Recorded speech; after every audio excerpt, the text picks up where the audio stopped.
Hey everybody, this is Go Spartan. Today I'm going to do an overview video for the latest Once and Forever special that I recently just dropped. If you haven't watched the episode, please go watch it. It's up. What I essentially try to do is basically do like my own version of Once and Always.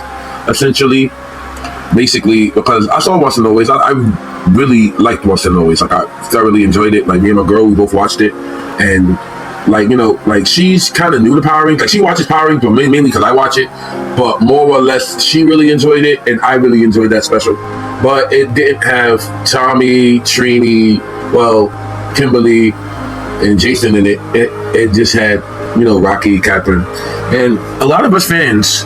We wanted something with the OGs, and we can't really get it if half of them aren't going to be a part of the project for whatever reason, or half of them are no longer with us. Rest in peace, Troy Trang. Rest in peace, Jason David Frank. And if half of them are in trouble with the law, so it's going to be hard for them to organically get that to necessarily happen. So on my channel, what I like to do here is I like to make Power Ranger content in general. Like I don't necessarily have like a one specific focus because it's a multiverse thing, so I can branch and cover various different topics of Rangers and things that are not Rangers and make them Rangers or Riders or Crash Outs or whatever the case may be. But basically, I wanted to do something for my Morphin. Eventually, I'm going to cover each of the Power Ranger series and really give them all something eventually. I'm more than likely going to do something for Zeo, Turbo, Space. I don't know about maybe Turbo. Lost Galaxy, Samurai, and so on and so forth. That's more likely going to come in the future. As well as there's people that still want to be Power Rangers and become Kamen Riders that's still out there. I actually have a Patreon recently, so if you want to speak to me directly, you can message me through there, and we could discuss whether you want to be a Ranger or a Rider. I'll put that in the link on there. I've already put all of the episodes in chronological order. I'll come to it's 37, and it's split between 2 seasons on there.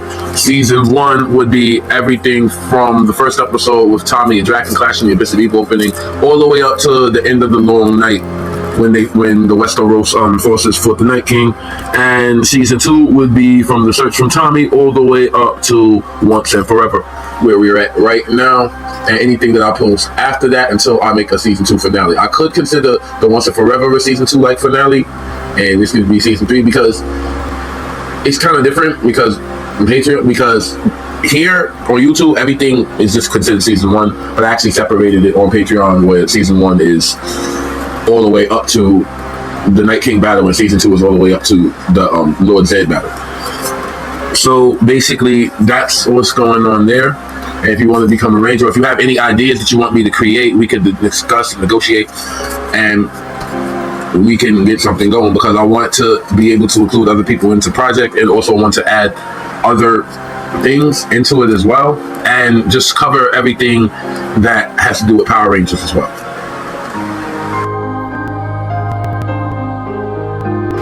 So in the previous episode, Tommy fought against the Zeo Rangers, and they were digitized into data cards by Dexter Graves. The episode essentially starts where Batman is giving a briefing on the Galactic Crash House and how they operate, and the main prominent Galactic Crash House members. The Galactic Crash House is a big organization. There's probably over 100 known characters there, period.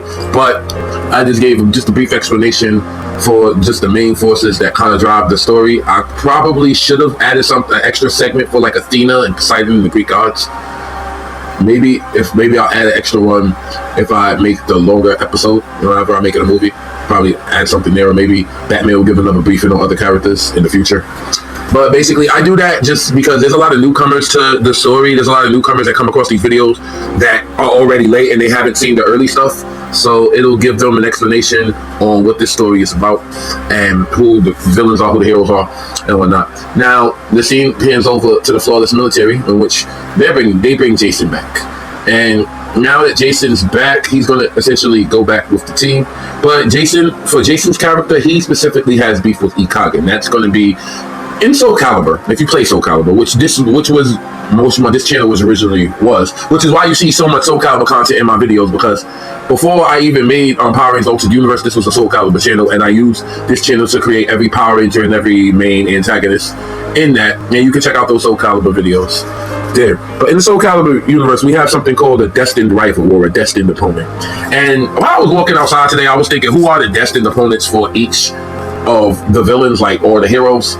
So for Ikagen, for the longest, Ikagen didn't necessarily have one. He was kind of just a problem for everybody. But I feel like Jason more or less is going to lock in on Ikagen, considering that he was killed in such a cheap way by the Squid Demon, and he's gonna want to get his lick back. Other destined opponents would more or less be like Rogexio and Mavis. Those two are sisters, so of course Athena would be a Lucky Vaughn destined opponent. Essentially, you can say she's more for Rogexio, but since Lucky Vaughn is her son, it will more or less be contributed to him. And if I had to give another example, probably for a destined opponent, Master Xehanort and Sora, that writes itself literally in Kingdom Hearts. Golden Lord and the Yu-Gi-Oh characters, and probably Xemnas and Ansem, whenever I have those two go at it. But for Jason, it's going to be Ikagen, specifically because he didn't like what happened to him and how he got blown up. But the scene pans over to Tommy and Ming. Actually, before that, it turns over to Lord Zed, because Rita has a lot of other stuff to do outside of the Mighty Morphin Diaspora, because Rita's character goes all the way to Mystic Force. Plus, her father got bodied by Sasori in one of the earlier episodes, and she kind of wants a lick back on him. And maybe she could use Sasori to hurt the military or something like that. Maybe that's what she has in mind. And she's not with Lord Zed anymore, whereas they're broken up because Lord Zed has post-traumatic stress disorder from being on that Genjutsu planet and dealing with an illusionary version of Rita. How does Rita necessarily feel about this? She's not truly happy about this. So we'll explore how Rita feels about this and who her next potential partner is going to be, because I already mentally have that lined up too, which is why I was originally going to make a episode for just the girls, where it was going to be Astronomer, Madoko, Rita, Mavis, and Divatox, and maybe I'll throw Turkina or Void Queen or somebody in the mix at some point in the episode, just to explain that. But I might do that at some point because Valentine's Day is coming up, so I really want to do something for that. So Tommy and Ming are discussing. They're basically talking, and Ming's a little bit happy because now that Tommy essentially is the same age he was during Mighty Morphin, he didn't get his Zeo powers back. He more than likely is going to get them back in a future episode, probably the next one or an upcoming one, because I do got to spread these episodes through the large amounts of characters and plot lines that I have, because it's a lot of characters, guys. So Ming's just essentially happy because Tommy could advocate for her, because Ming, they didn't want her to be a ranger essentially because like rangers were dying, and Zack was concerned. He didn't want her to die. Like her and Billy, they were very strict on Ming, more or less. And they just didn't, her and Captain, when Captain was around at the time. But for the most part, now after the incident during the K-pop concert, when Ming got turned into stone, they kind of regretted not giving her the Morpher, and Tommy kind of advocated for Billy to give them back the Morpher because they were also teenagers fighting that. So Ming is no different than they were when they were young fighting. So that's what's going on there. And more or less, Tommy is he's realizing that he's in a universe that this is bigger than just the Power Ranger universe, where you have he's in a universe where there's Power Rangers that are actually more powerful than him, and he wants to figure out a way to step his game up and meet them on that same scale, because he has people like the All-Mother Rogexio, Captain Marvelous, Madara Uchiha. You have those three alone, and also just Rangers in general, and the Kamen Riders. It's a big pool with a lot of big fish in it, and Tommy doesn't want to like lose himself in that, because more or less he wants to be able to keep up. He wants to be able to keep up with someone like Madara, someone like Rogexio, someone like Captain Marvelous, someone like a Sora. Well, I'm pretty sure he could keep up with Sora. I think he could. But the thing is, now, so that's where he's at, and Ming's a little bit scared because of the escalation of power, because she feels as though like too much power is what created Draken. How I ultimately feel about power is more or less it's a responsibility that you have to use the power, but Power Rangers get power-ups like nothing. Megaforce, complete power-ups, they always get some type of buff, and essentially this universe is essentially a Power Rangers universe where more people are becoming Power Rangers, more people are becoming villains, and things of that nature.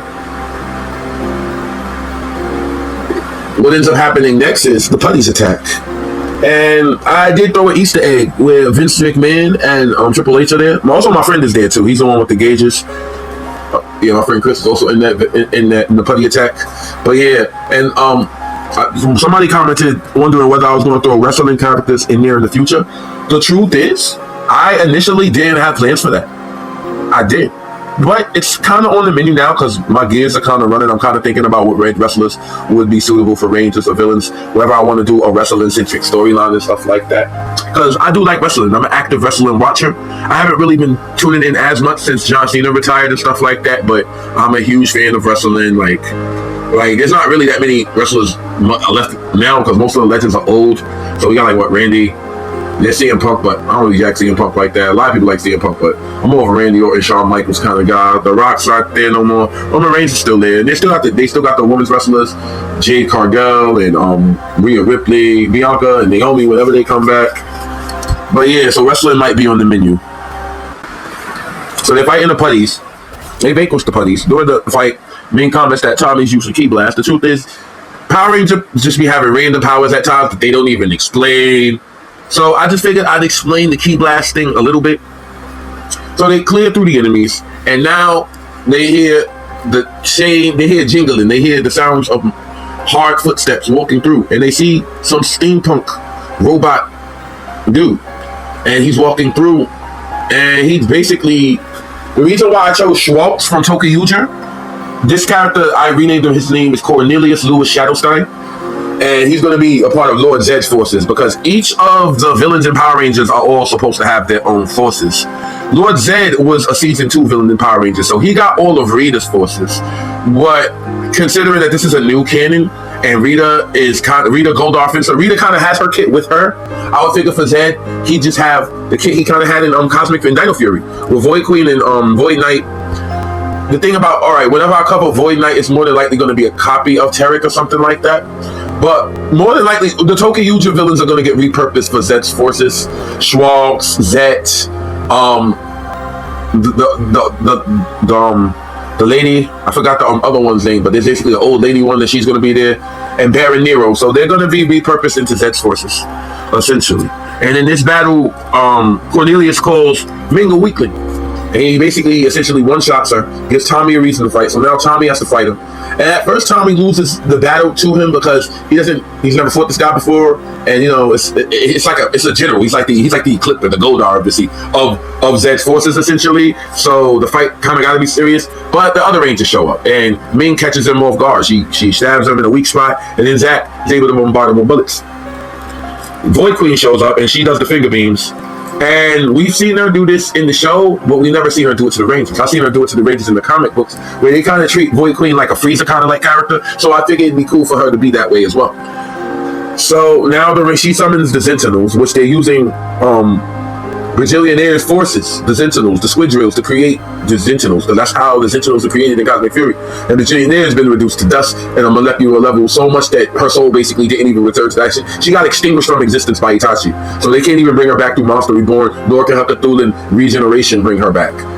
And it's just because she was a low-grade Cthulhu. She's not like Ikagen. Ikagen's a high-grade Cthulhu. So she's gone, more or less. And now that she's gone, her forces got to be repurposed into something. So Void Queen repurposed her forces. Ikagen and Inkworth can also repurpose the forces, but I've already given minions for the Cthulhuns and they're their own thing, so I figured the Sentinel threat could be under Void Queen, considering Cosmic Fury and Dino Fury were kind of the same season, and I just wanted Void Queen to just be the main villain. There was no need for them to give us Bajillionaire, guys.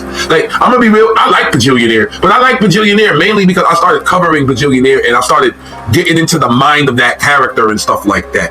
When I first saw Bajillionaire, I didn't feel that way. Bajillionaire kind of grew on me as I started working on this Power Ranger stuff and as I rewatched Cosmic Fury a couple of times. So I do like the character, but not as much as like a Void Queen or an Ikagen or something that could have actually been a more menacing threat in Cosmic Fury. So Jason ends up showing up. He shows up on a motorcycle and he is wearing the upside down "Nobody Sent You." That is the flawless military symbol, because since Rogexia took over the organization, she basically changed the symbol where it's upside down and it's pink. So that's the flawless military symbol. It's an upside down nobody symbol. That's why you see it everywhere, because that's their insignia. But basically, and he just came back, so he needed the shirt to wear, so he just gave him a shirt. So Jason came, with the motorcycle, and he shot up a couple of putties. He morphed, got into action, and this pisses Void Queen off because Void Queen thought he was long gone. She thought Kagan had it. She thought he dealt with it, and that was the end of it. But no. Austin St. John has returned, and he is on the battlefield to slay all of these putties to dust. And as he is doing so, they get a call from Beatrice Gravestone. In the background, you see the All-Mother in a Super Saiyan form there. And in truth, I was looking at all the pictures of the All-Mother, and I just remembered that she did have several Super Saiyan variants forms, where she has that one and the legendary one. For context, the one that she uses against Mavis is actually a lower one than the one that she used against Astronomer. That would actually be more like a Super Saiyan 2, and the one that you see in the video would be her like Super Saiyan 1 form. But basically, they call the Rangers and basically tell them that, yeah, we got the squid drills handled, so y'all could just deal with the threats at hand, because they sent Madara and probably more or less like other Rangers like the Star Force Rangers to handle the squid drills. And now that the squid drills are done, Beatrice gives them, well, Jason already had his battleizer. He already had it since sharing with Redux, but she gives Tommy his new battleizer, the Great Dragon Caesar battleizer. The reason I picked that name is because Caesar is literally the name of his Zord in Zyuranger. So he attacks the Frostbite monster, and he destroys that creature essentially with his drill attack. And the Rangers are fighting the Sentinels, and Cornelius gets blasted so badly by Jason, T-Rex Extinction Burst, the attack name, that he essentially becomes a head. He's flopping on the floor. He's a head now. Like, he still has, he's more likely going to come back, guys. Like, he's a robot, so robots can just be rebuilt. That's why Void Queen got his head, so so she could just bring him back and stuff like that. And then she got a hole drilled straight through her chest by Tommy, and that essentially, the Rangers was about to put her out of her misery. And then Lord Zed came, and he said, "No, that's my fiance right there. Y'all bugging." And now I'm gonna mess with y'all through every Monday through Friday. It's just gonna be nothing but smoking, nothing but problems. Because I've been stuck on a Genjutsu planet. I had to deal with my wife for a long time. Other villains have been taking the spotlight from me. They're over here focused on every Power Ranger and every protagonist in the galaxy. I'm gonna focus on you guys specifically. I'm petty for Mighty Morphin. That's Lord Zed. He specifically wants the Mighty Morphin Power Rangers done and dealt with. Because after him going through that Genjutsu planet, all this stemmed from the Mighty Morphin Power Rangers. Yes, he wants the Cosmic Fury Rangers dealt with, and he'll probably get around to that too, but he really wants to smoke from the Mighty Morphin Power Rangers. And he joins this giant colossal Zord, which is the train Zord from Tokyo. And this one is different from the normal size one, where it's colossal. It's even bigger than a regular Megazord. Now, the Rangers call their Zords, they get into the Megazord, and they call the Dragon Zord as well. And this is where Ansem Seeker of Darkness comes into play. Because the Galactic Crash House is an intergalactic space organization that has many other evil groups in it. So if one evil person is attacking, somebody can just come into the ring like it's wrestling. Oh my goodness, it's John Cena! Yeah, you just come into the ring like it's wrestling now, and now you gotta deal with another threat that you didn't ask for.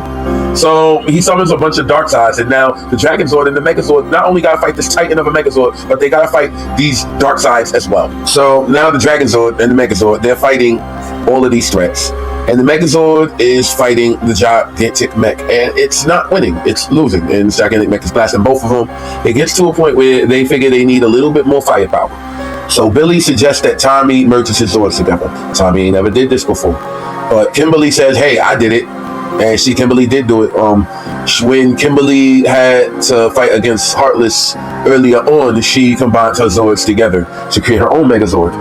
So Tommy did it as well. He combined the Eagle Zord, Dragon Zord, and Tiger Zord, created the Colossal Titan Dragon and Tiger Zord, essentially. Dragon, Tiger, Megazord. And this Dragon Megazord is actually bigger than the Zord that Zed had, which is bigger than a regular Megazord. And those two were clashing, and before that even happened, the Dragon Tiger Zord wiped out all of the Heartless, which Ansem dipped after that because it's literally a gigantic mech shooting everything in sight. If one of those blasts catch me, that's probably half my health bar right there.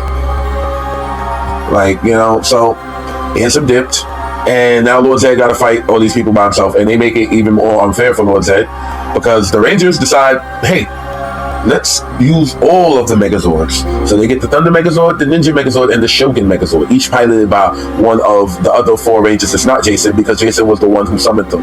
So you see his Tyranno singing in the background while he summons the Zords, and then Billy, Ming, Zack, and Kimberly each strike the mech, and Tommy finishes it with his combo attack. And the mech is gone. And during the battle, Void Queen said something to Kimberly about the letter. And the truth is, the reason why I put the letter plot line there is I forgot how it happened, but I vaguely remember Amy Jo Johnson saying something about she never heard about no letter, that they just took her in or whatever like that. Or that was the case in Power Rangers. Something like that was the case. And I just thought to myself, wouldn't it just be interesting if she never did write a letter? Someone else wrote it. But who? It could be anybody. I'm not even going to spoil who's going to write the letter, because it could be anybody.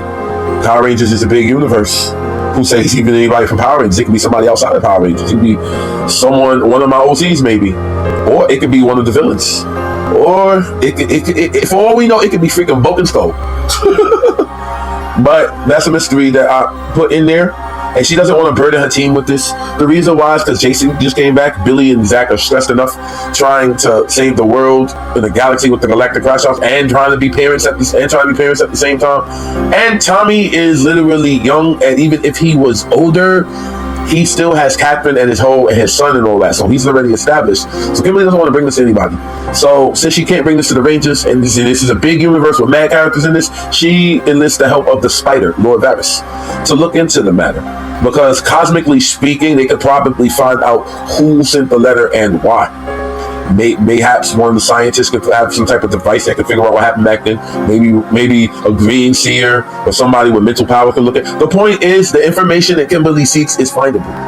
And also, that's what's going on there, and that's how I decided to end the episode. And I did this episode as a tribute to Power Rangers, because I wanted to do my own tribute to Mighty Morphin Power Rangers. Because I love the Mighty Morphin Power Rangers. It's just, in this channel, I get so much other stuff that I'm doing, and so many other characters that I'm working on, that I barely get to fully give a single team their flowers in one video. So I decided to give the Mighty Morphin Power Rangers a special, and more or less they're going to continue to be in the story moving forward. Alright, before I end this video, I'll go briefly over the Game of Thrones subplot, and then I'm more or less going to end the video. Alright, so prior to the Power Ranger episode, the Game of Thrones plotline, Daenerys Targaryen slowly wants to pick at Westeros. She's going to attack eventually with her big army, because her whole army is warped. The entire Dothraki are centaurs now. She has all 3 of her dragons, plus she has even more dragons now with the Targaryens, because, she got both of her brothers with her, and there's a bunch of other Targaryens throughout history that's going to be siding with Daenerys. Now, every single Targaryen is going to side with Daenerys. There's going to be some it's not going to mess with her like that. But for the most part, she is going to be marching on the Seven Kingdoms, and there's other people that have grievances with the Seven Kingdoms as well, such as Pycelle, Ramsay, Melisandre, and there's going to be various things happening for the Game of Thrones storyline. Understand that people more or less like the Power Rangers stuff and the Game of Thrones stuff kind of barely gets noticed, but guys, I'm a Game of Thrones fan too, and I like them just as much as I like the Power Rangers, and I want to write for those characters as well, so I'm going to do that too. But aside from that, I do have other things lined up, and I will let you know what those projects are as I post throughout the week. But more or less, I'm going to start working on something concrete during this weekend. And that's going to be it for now. Have a wonderful day. Vala Magulis, Vala the Iris. May the power protect you, and may your heart be your guiding key. Stay out of trouble.